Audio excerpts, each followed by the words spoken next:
So last week we covered the functions, methods, variables, and everything. For yesterday, we discovered a new coding concept that's called an conditional statement or an if statement. So what this basically does is we pass a condition to this if statement, and if this condition is true, only then this block of code gets executed, or else it will skip this and move on to the next block of code. It's as simple as that. So these conditions could be anything that we want. We could use maybe variables to compare something like variable 1 is equals to variable 2, something like that. Anything, any sort of comparison, any sort of value, uh, mathematical operation, that maybe this value is higher than this value, then perform this operation. So all those conditions we use if statements, and you'll see these being used a lot. So these three concepts, the functions, variables, and conditional loops, these are going to be used most throughout these scripts in Unity. You will find that even in the script of the game itself, we have a lot of such statements. So if I scroll down and show you um, the player jump event, this is where we posted the player jump event yesterday. We have like the comment gives it away where it is located in the code itself, but we saw that through if conditions we can identify, okay, this is exactly what I need in order to post the player jump event. Now this code already existed in the game, I just added this one line of code. So the condition just says that this variable that is already in the game is just checking if the player is currently grounded. If this is true, and the player performs a jump action. These two variables are defined somewhere in the code. We are not concerned with where it is. We just know that these exist and we can use this. So this condition just states that if the player is grounded and performs a jump action, then this block of code gets executed. So this is exactly where we just posted our jump event. We can also just check if we do not have access to the event set. We just write a debug.log statement to just check if this is exactly where our jump trigger should be. So when you perform a jump in the game, this line gets posted in your console. Actually, we have this code, so let's just try it out. I'll play the game.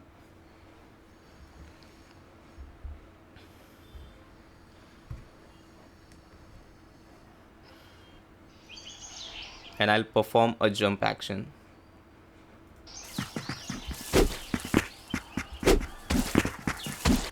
And you'll see in the console, these lines are being triggered. I perform the jump twice, so it gives me this statement twice. The jump is triggered. That's exactly what we wrote in this debug.log statement. So this is where our event should be posted basically. So we saw if statements, and we also saw how we can work with collisions in Unity. So there are these objects called as colliders inside Unity that is responsible to basically detect if this object is hitting any other object with a collider. So our enemy, that is this one, this object right here, enemy simple, also has a collider. Uh, and these sort of interact with each other to tell Unity, okay, these two objects are colliding and it needs to do something. Now how do we detect that? So let's say if we have footsteps and we need to create a switch.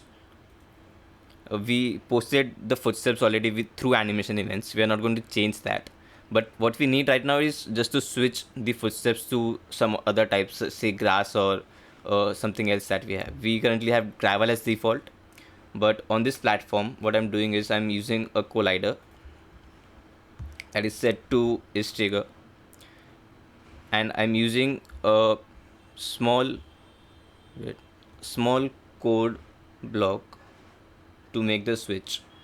Now this is in our main animation event scripts that we already know how to create. We already know what these things are doing. These are all functions, and we just call these functions on the animation events, and these functions are responsible to post our actual event. Now in our fs function, you see I have two statements. I have the, of course, the post statement, but I also have this set switch statement that is responsible to make the switch for the grass platform. So what this is doing is we are defining the switch group that we have in our Wwise, that is FS switch, inside which we have the uh, I'll just show you in Wwise as well. So we have this main switch group called FS switch, inside which we have the grass and gravel switches. We want to tell Unity that whenever the player is on that platform, we need to switch it to grass. So what I'm doing here is I'm using this function called onTriggerEnter 2D.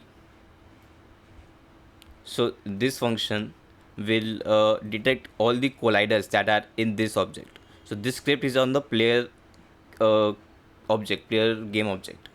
So all the collider 2D, it will detect if any other collider from any other object is colliding with this collider.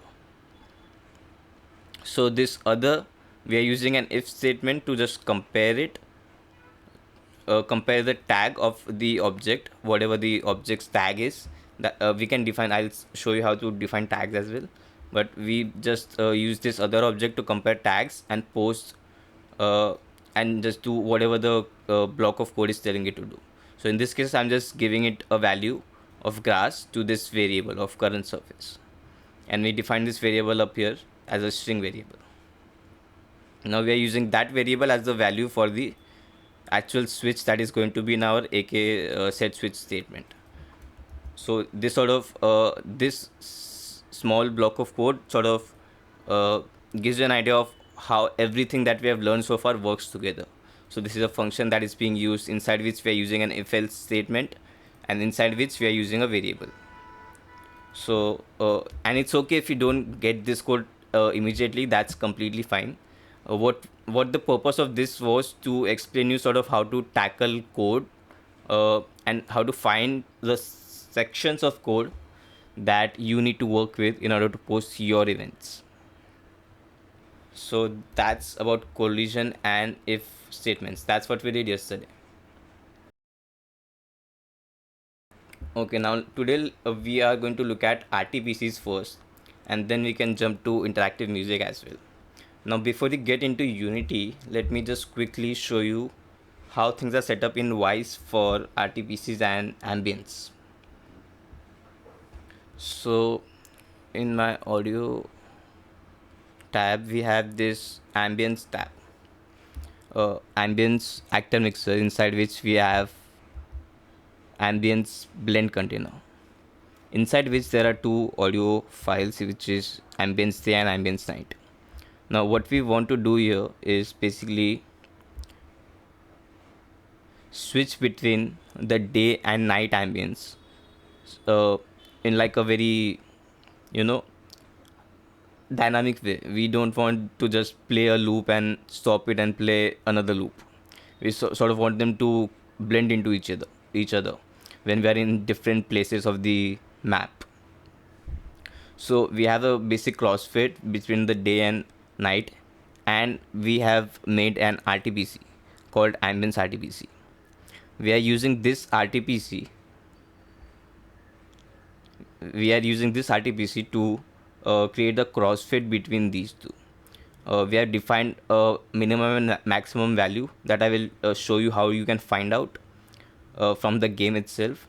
So these values are going to be your minimum and maximum values for the RTPC, and in the minimum side it will only play day, while on the maximum side it will only play night, and it will just crossfade in between. So let's see how this is set up in Unity. Uh, Before that, let's see how we can get the minimum and maximum value for our RTPCs. Now RTPCs can be anything that is continuously changing in your game. So anything that has to do with player's position, maybe the speed of the player, maybe there's an internal clock in the game. So anything that is continuously changing in the game, that is going to be our RTPC value. That's the whole purpose of RTPCs. So in this case, what we want is we need to set an RTPC for the ambience, so that if player is in a certain area of the map, the ambience changes. So let's see in the position section of the player, because we are dealing with the position of the player. So in the position we have 3 coordinates, x, y and z. Now since it's a 2D game, we only have to work with x and y axis. So x is the horizontal axis while y is the vertical axis. And z would be depth in 3D. So if I just turn this to 3D, this looks weird, but that should be our z axis. But we are not working with z axis. So I need the value for players x axis, that is horizontal axis, because the player is moving from left to right. So if we can get this value to be set as RTPC, we can change ambience according to where the player is. So how do we find out the minimum and maximum? We can just play the game.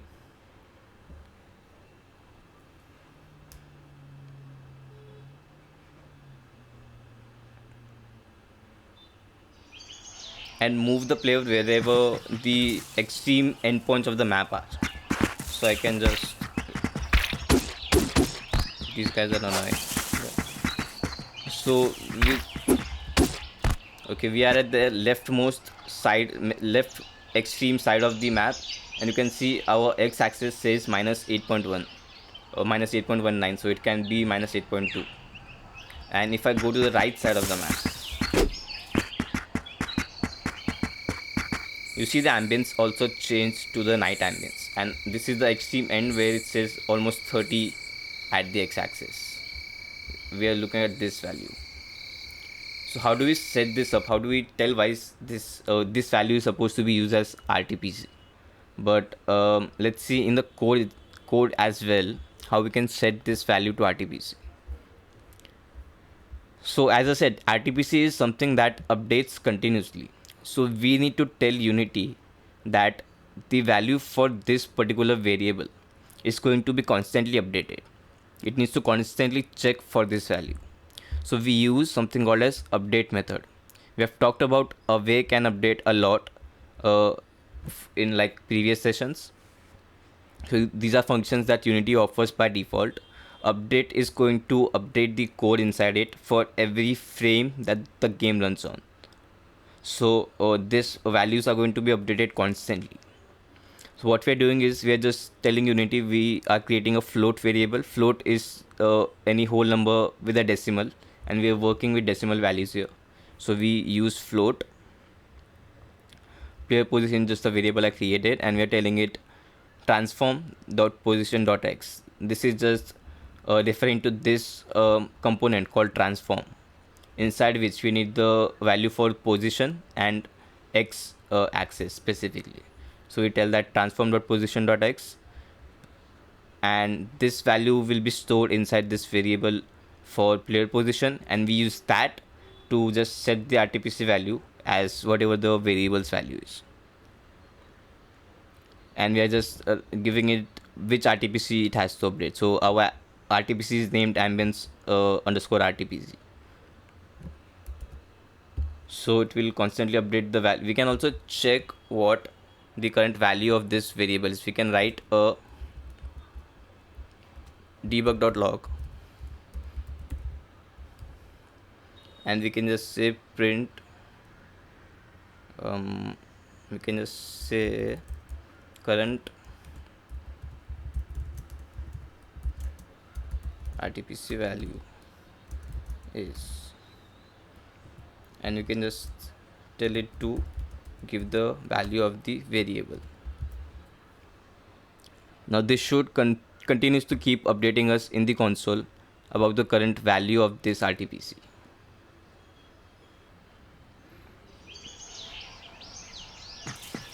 Now you see it's constantly checking for a value for RTPC and keeps posting it in the console. If I move my player, the value gets updated accordingly.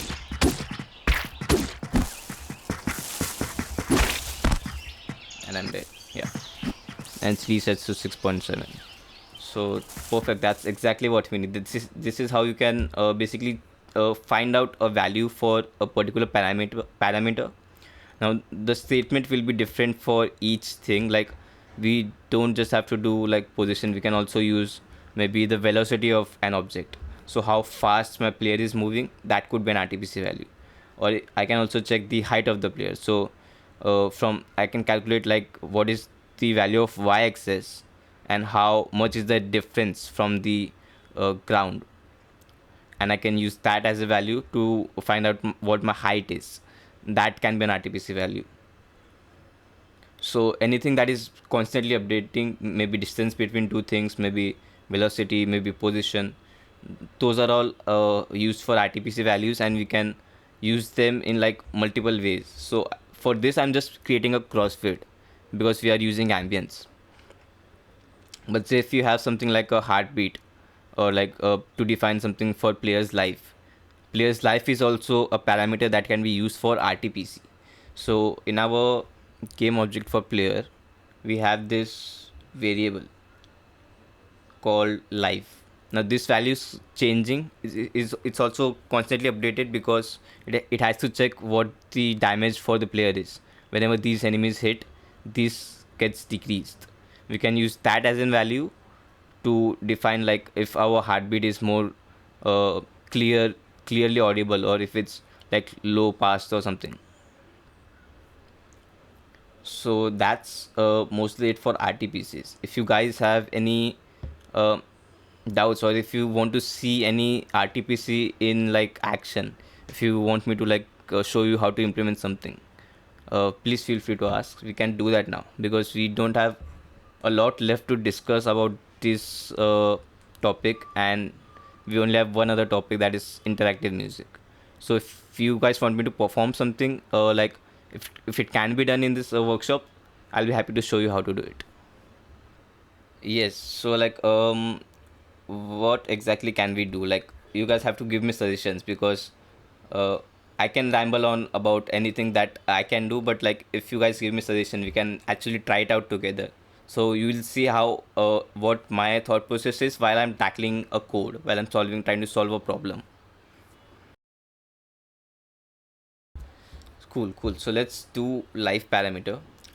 So since we don't have any other sound right now, we'll just use the ambience itself because we already have a blend container situation going on for the ambience.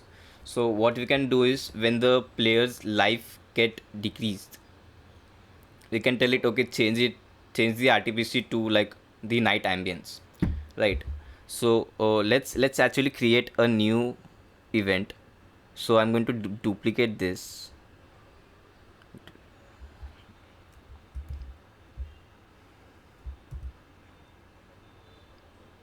and I'm going to call this ambience for, sorry, for life, maybe chalo, whatever. So ambience for life, and we are going to use a new RTPC for this.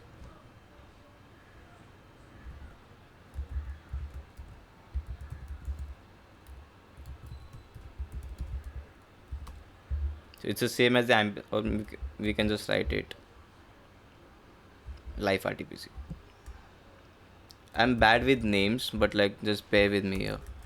So life RTPC, and we need to give it a minimum and maximum value. Now we know what the minimum and maximum are going to be because since it's life, the default value that is given to it is 10. So 10 is our maximum and 0 is our minimum. So you can just tell it go to 10, and back to audio in the live ambience. We are going to set up, we are going to tell it that we want to use the RTPC live and stretch it, and we have 0 to 10. We can do, if it goes below than 5,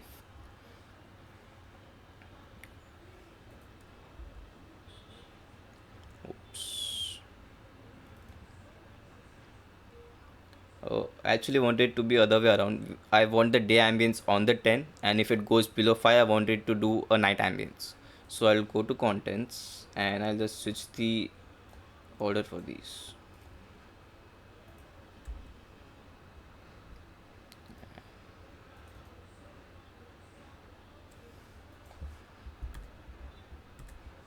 So I want night ambience first, and a day ambience. So now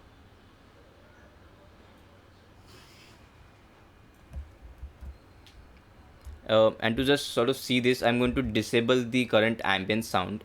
So we had that posted on our main camera. This is the ak event component that we're using to post ambience. So I'm just going to remove this for now, so we don't have any clash with this.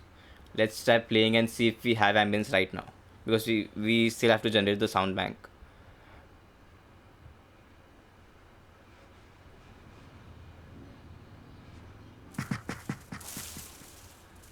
Okay, I cannot hear the ambience. Perfect.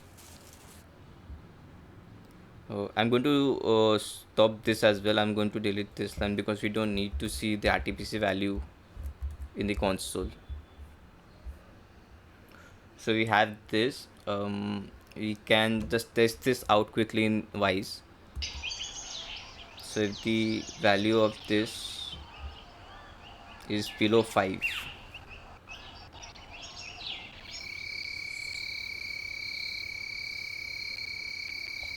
it changes to night. Okay, that's perfect. That's what we needed. So we start at day at full health, and as soon as it goes below 5, it changes to night. So we can create an event for this. We'll just create a play event called ambience life.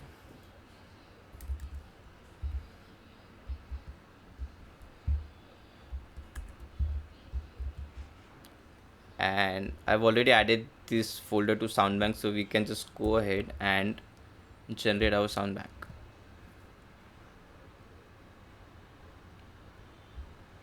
Perfect.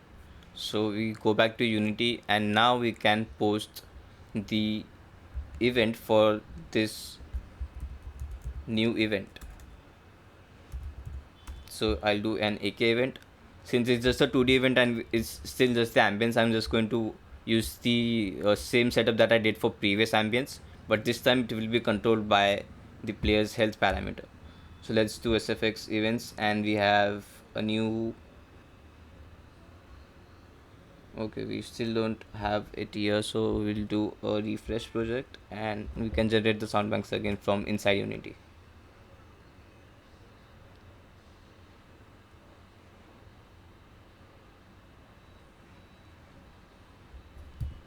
In the events, in the SFX events, we wait, what did we name it? We named it okay, my bad. So the event itself is in the default work unit. We don't want that. We want this in the SFX work unit. So ambience move to SFX work unit, save it again, and we are going to generate our sound banks again. Cool. So now we just refresh and we should see an ambience live event. Perfect. So we have the ambience live. Okay, we just try and play to see if the ambience event works. So by default the player's health is at 10, so we should hear the day ambience for now, and we can hear that. Yeah, okay, awesome. Now we need an RTPC value to control this parameter, to control this sound. Now we select the draw character player. Since we are dealing with the life of the draw character, we go to draw character and open the script that is responsible to control that parameter. So this life parameter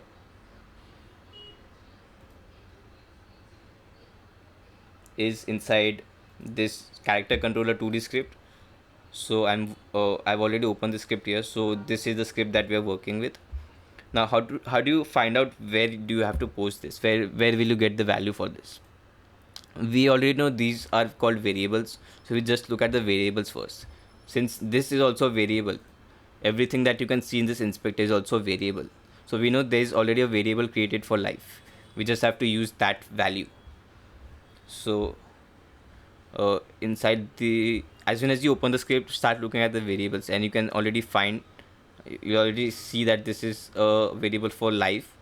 And now we are not concerned with how this is being updated, because it's already being used in the game for updating the value.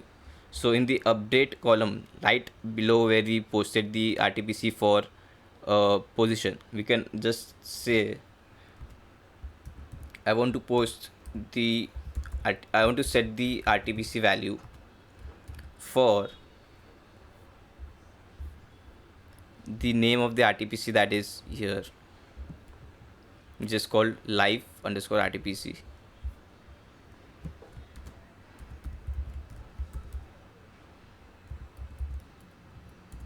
comma the variable that I want to use to update this, which is called live.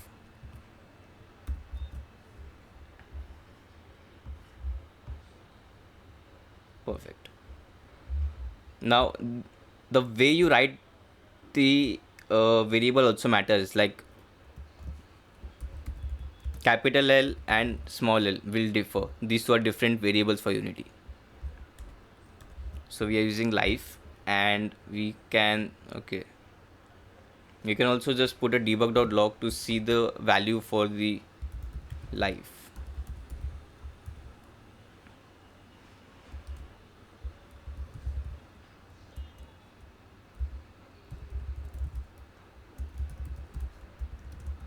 So I'm just writing a statement that says live's current value is whatever the variable's value is, and save. Okay, let's go back to Unity, let it compile the code.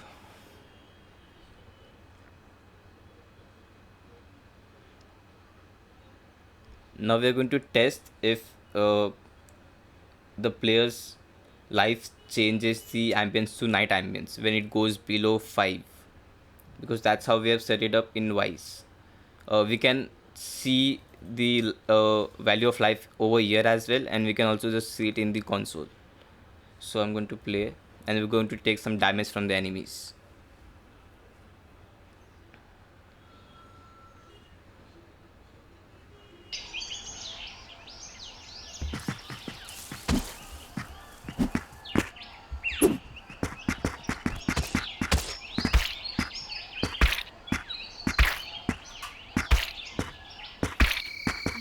Perfect. As soon as it went below 5, you guys saw in the console as well, it constantly kept updating. So as soon as it went below 5, our value changed to night ambience. So yeah, now this was just a stupid example with the ambience, but in real life you would want to use maybe heartbeat or some loop that will show players health to the player. So we can put maybe low pass filters on that. We can put volume automations. We can do all sorts of like automations with RTPC. So just for example, inside this blend container itself, we have the option to add these different parameters like pitch. We can change the pitch. We can change filters. We can change the volume and gain, everything. So yeah, that's basically how you can work with RTPCs. No, we would not. So what? See, this is the best part about working with the code. That inside the code, all we are doing is just posting an event. We There are rarely any moments where we actually have to write a custom code to do anything. That's mostly the case only for conditional if statements, and even that is not very like a complicated thing. Once you understand how it works, it becomes very easy to just write your own if conditional statements. But that aside, we only need to look at AK sound this AK statements, AK sound engine statements. We have different functions here that you can get a list on the audio kinetics documentation, or maybe just a quick Google search will show you. But this is the only line that we are going to write inside Unity. Everything else that is happening is just what we have set up in Wise to do. So everything, like we can just add a high pass filter, we can tell it to use the same RTPC, and we can just lower this, wait, or increase this. So we are already doing whatever we need inside Wise itself. Let's not do high pass, let's do a pitch so it's more clear what's happening.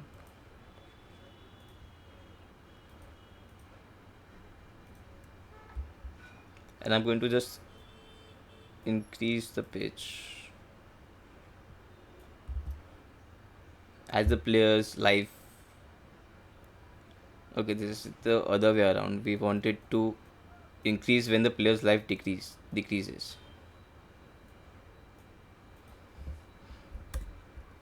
Perfect. So we start at 10, and it's just going to increase at the as the player's life gets decreased.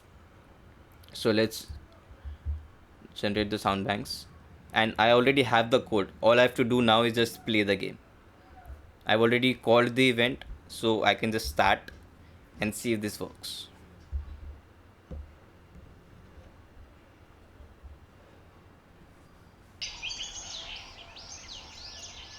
So we start at normal value.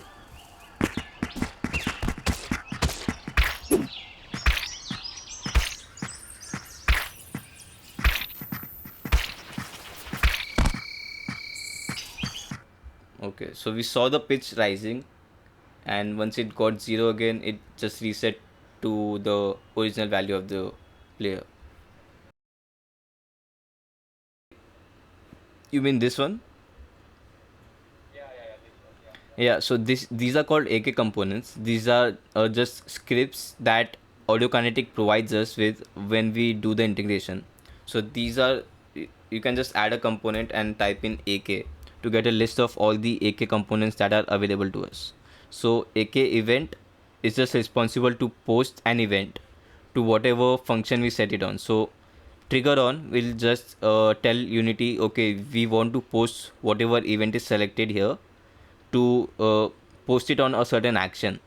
So this awake is basically just when the game is booting up. Start is when the game actually shows up. This is what we're using for our ambience, because I want it to hear as soon as the game starts. But we can also say that if there's a collision happening, we can use these AK components to trigger the collision. Now, the footsteps thing that I showed you earlier, that we did yesterday, with the switching of the footsteps, that is usually done through AK components. We just say something like AK switch. So this AK switch and the one I showed you in the code itself, this set switch, they are the same thing. They are the same function. They are doing exact same thing. We're telling it to load a trigger on start or trigger on AK trigger collision enter, or we can do AK trigger enter. Now this AK trigger enter is the same exact thing as this on trigger enter. They are the same function. But why we are using that in the code is because these scripts, like these trigger events, mostly only work with 3D games, while we are working with a 2D game, right? This AK event does not have to do anything with the 3D or 2D game because we are just posting it on start. So start, awake, destroy, these work perfectly with 2D games or 3D games. But all these other functions, they are mostly catered towards 3D games. So we just had to make a use of the function in the code itself. But this is exact same thing as this thing. You can see the switch is also telling us, giving us an option to use other object. This is exactly what we're doing here as well. We are using an other object to compare the tag, and we are just updating the value of our variable. So that's exactly what we are doing with the components. So this component you can uh, put on any object, any of the game object. So even on my player, if I put an AK ambience, it will still work. It does not matter where this component is. But if you want a specific action for a specific object, it's better to put that script into that object itself. Cool. So this is our final topic that we'll be discussing in this workshop, that is how to work with interactive music. Now, before actually showing you the Wwise setup, let me take you back to Ableton and show you how I've actually created um, these loops for the interactive music. What I'm actually doing there. So, do you guys also compose music, or do you guys mostly only do like SFX and middleware stuff? Okay, awesome.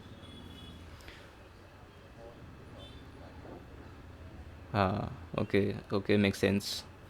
Okay, cool, never mind. But still, that's okay if you are still if you, huh, yeah. So interactive music like is a big part of games. So if you're working with a middleware, it's good to have the knowledge of how you can set up the music, even if there is a separate composer for it. You can tell your composer, okay, this is how it's going to set up in Wise, and maybe if they can provide me with these certain files, that would be a good idea. So let's just see that event. Sorry, that Ableton project. I'm not showing you the actual Ableton project because that will kill my CPU right now. So I made a different project with just the audio files. Okay, so these are the two music loops that we are using. Now just let me know if you guys can hear my Ableton's audio.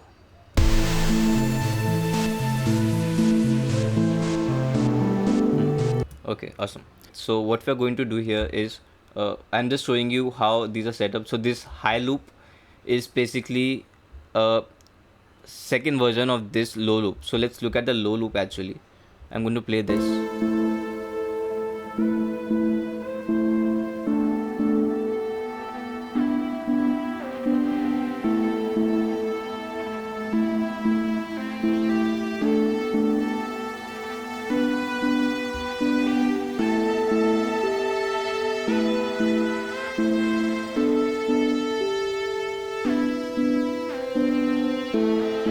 Okay, so this idea is the same as this. Like I'm using the exact same idea here, but I'm adding more components to it, like maybe drums and an extra bass line or something.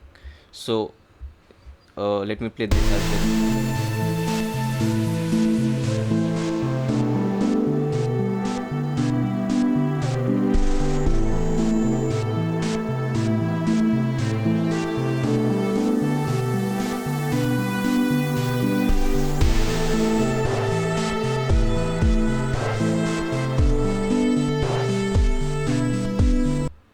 Yeah, so if you see, like, these are the exact same ideas. If I just switch between these two at any given point, it will sound like it's the same music that is just evolved. So let me play a different section, but I'm going to now switch between these two, and you can hear what's how they can like transition into each other. So this is the low version, the bass.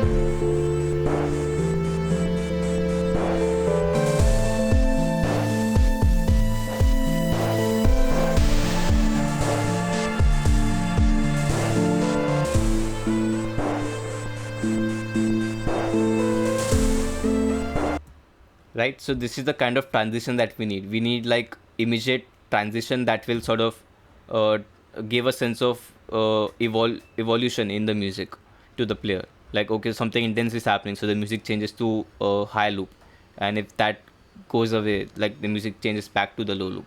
So I'm just showing you this so that you understand how these loops are being exported. So I'm just using the same idea. You can tell your composer, okay, we have this main idea, we just want a second version of this exact idea but with more added elements. So this is one way to sort of export your interactive music loops. The other way that you usually do it is just export the stems. So you have this main idea of this full soundtrack and you just export stems from it. So a separate drum track, a separate track for instruments, a separate track for bass line. So you have multiple tracks and you can just sort of mix and match that in Wise. So I'm going to close my Ableton for now, and let's go back and see how this is set up in Wise.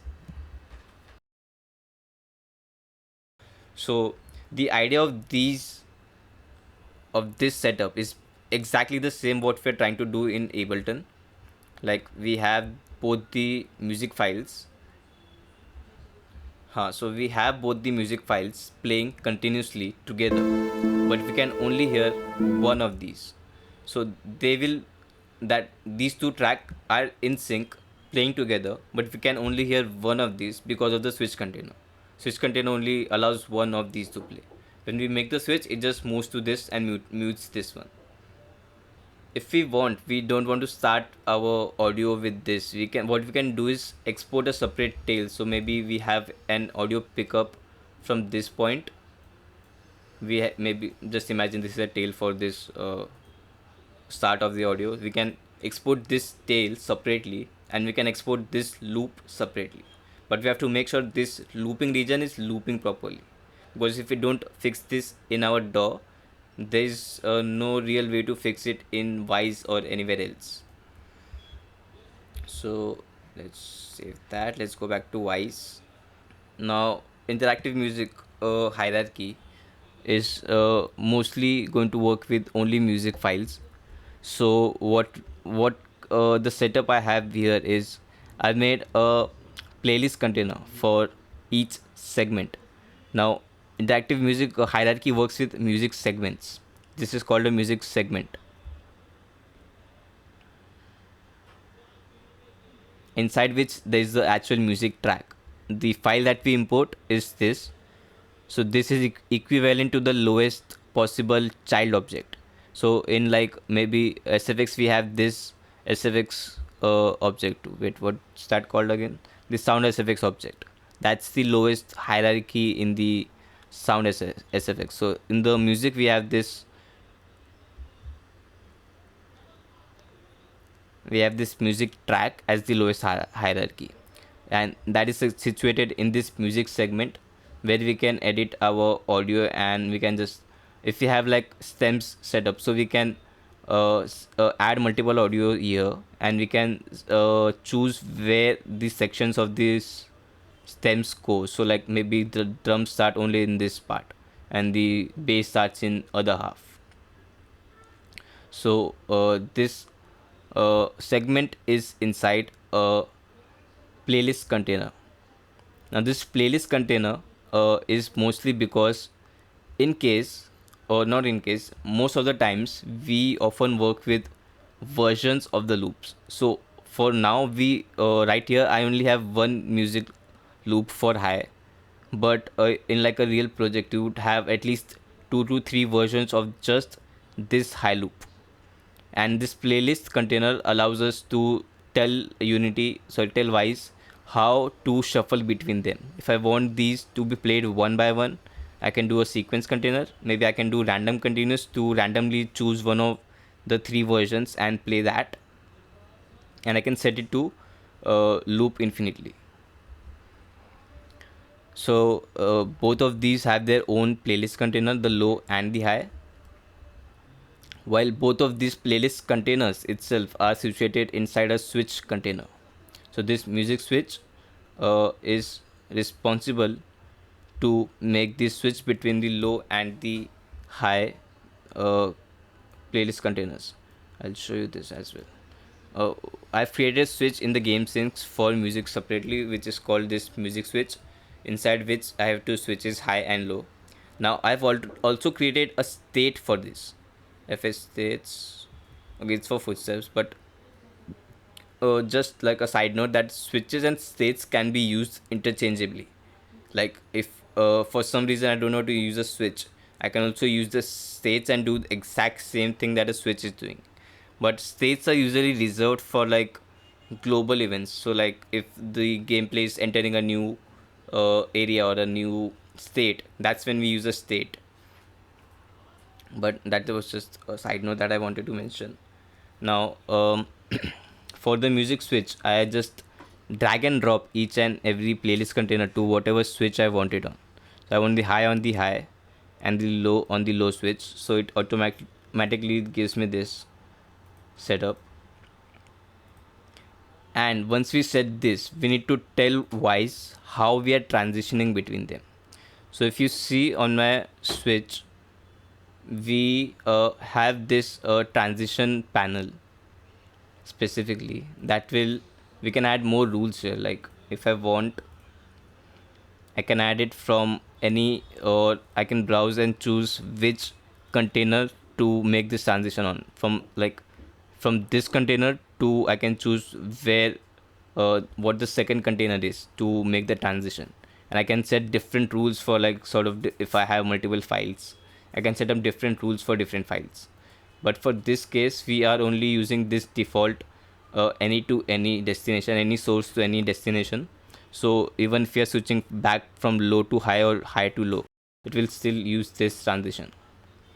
And what I've set this to do is I want, whenever I make the switch, I want the current track to exit immediately. I want to switch immediately to whatever sync is going on. To I've set this sync to same time as playing segment. That means it will switch to exactly the point where it's on the second track. So if my marker is playing at 10 seconds, it will switch to 10 seconds at the second track.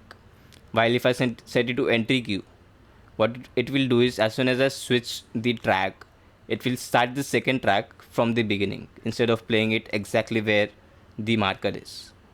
So we don't want that. We want it as same time as playing segment.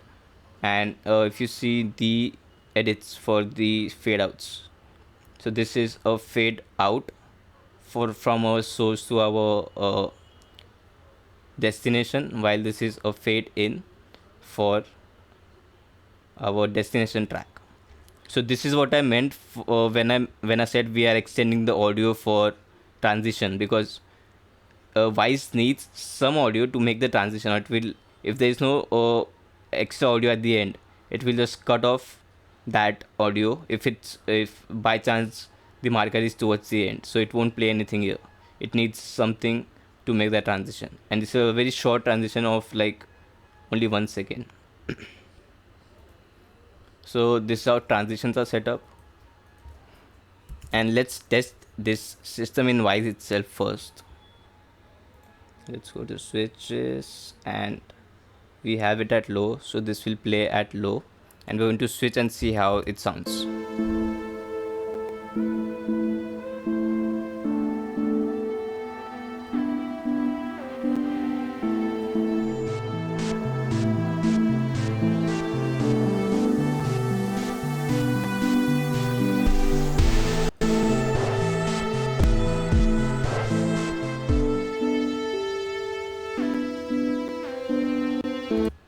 Perfect. That sounds perfect in Wwise. This is exactly what we want to do in our game.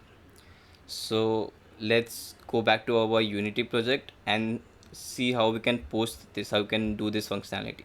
We've already seen switches work, so we know how to write a code for switch. I'm going to delete this since we're not using this. Now, music is also a 2D event. What I mean by that is we are not going to set it to an object's position. Uh, we want the music to play simultaneously everywhere at the same volume level.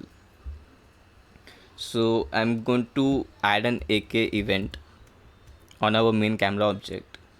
I can do this on any object since it's a 2D event. I can post it on Wwise Global or even on my player. But just to stay organized, I'm going to post this on main camera. I want it to play on start, and I'm going to select my music event that's called music. And first let's test if the music itself is playing.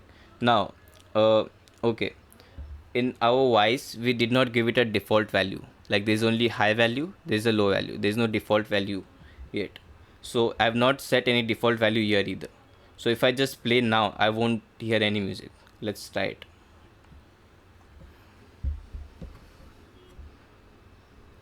I should not hear any music right now.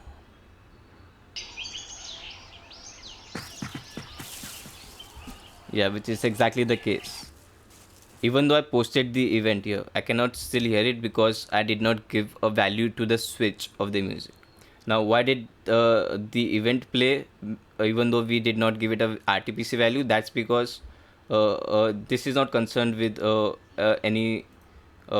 It's not relied on RTPC as such. It will still play because we are setting it to play on start.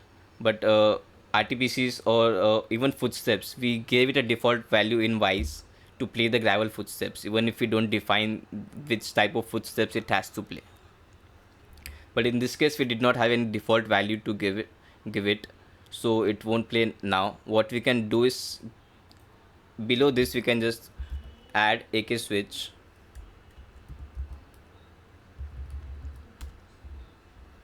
and at the start itself we can tell it to switch to the music switch low.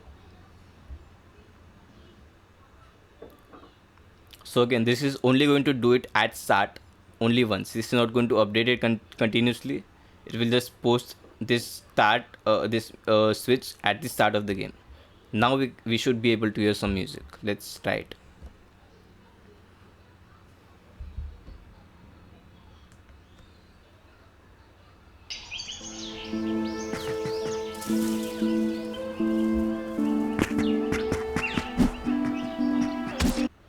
Perfect. Yeah, so that is because we are using this event is made from this switch container, right? Now we did not give it any default value because if you see in the music hierarchy, there is no option to give it a default value. We can set like add a generic path here. If you add this generic path and give it a default value and set like default value to low, it will still play.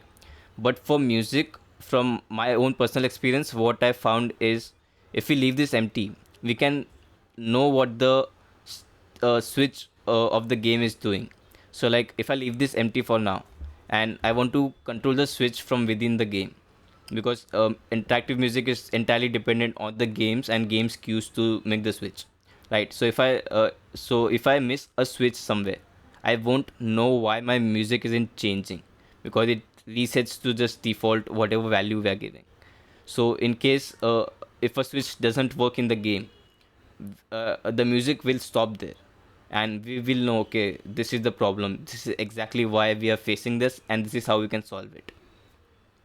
So this AK event, uh, even though we posted this on start, it's posting the event on start, but music switch does not know what it has to play yet. So unless we set this switch, it won't play the music. So now what we have to do is give it something to switch on. Okay, guys, quickly tell me what parameter we should use to make the switch. We can do on position, or maybe we can do on life as itself. So if the player's life goes below certain value, it will make the switch to whatever the second switch is. So I think I already have something for the life. Let me just check.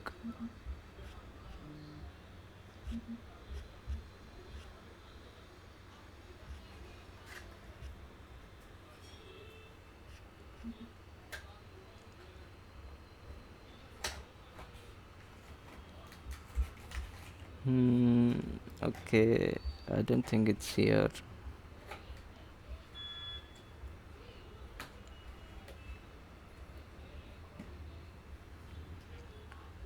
Okay, never mind. We can just write our own code for this for now. What we need to do is we need to write an if statement. Now, okay, we don't have to do it in update since this is not a constantly update. No, actually, life is a constantly updating value. Cool, we can do it in update either ways. So we'll write an if statement and give it a condition that if our life variable's value goes below 5, then we just have to make the switch. So ak soundagent dot set switch to um, the name of our switch group, that in this case is called music switch.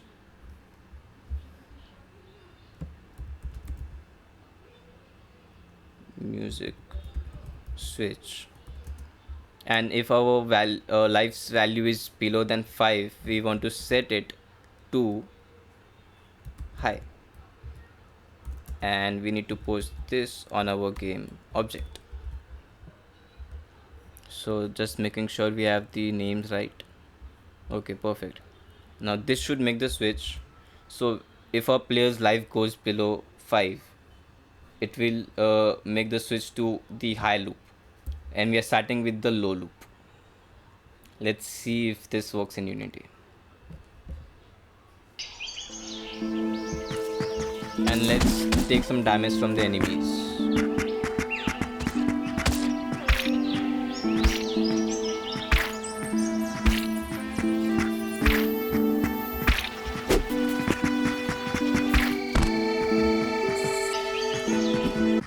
Okay, that did not work. So let's try and troubleshoot what went wrong. If life value is below this, it should update. I'm still not sure why it's not posting it. So that's completely fine. See, this is the whole workflow of working with the game, that you will always have problems. Like, even if you think that this is going to work, when you actually do it, it doesn't work. That will always happen, and you'll have to troubleshoot your way of, like, why is this not working. Okay, that's okay. We will have to sit and troubleshoot why it's not working. There could be like so many factors that could be affecting this right now, since I've messed up so many scripts and everything. But that's okay. If I find the solution for this, I'll post it in the Discord server of what exactly did to fix this. But for now, let's leave it at this.